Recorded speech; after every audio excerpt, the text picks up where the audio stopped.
तुम कहाँ जाओगी ब्यूटीफुल?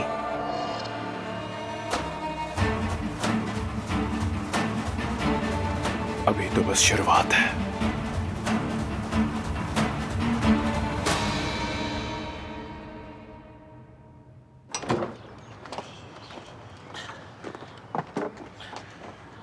सब कुछ कितना अच्छा था ना रुस्तम अंकल।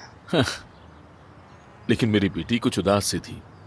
ना ही उसकी माँ आई और ना ही बहन। शुक्र है अदनान ने सब कुछ इतना अच्छे तरीके से तैयार किया। अल्लाह करे कि वो लोग हमेशा खुश रहें। हाँ अम्मी।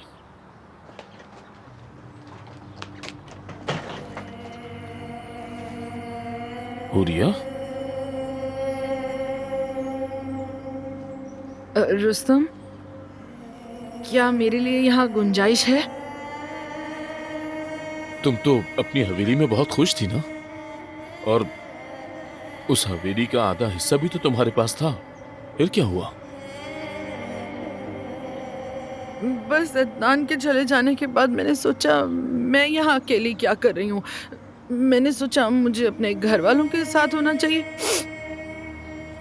इसीलिए मैंने अपना आधा हिस्सा वापस कर दिया। ठीक है, आ जाओ, आओ।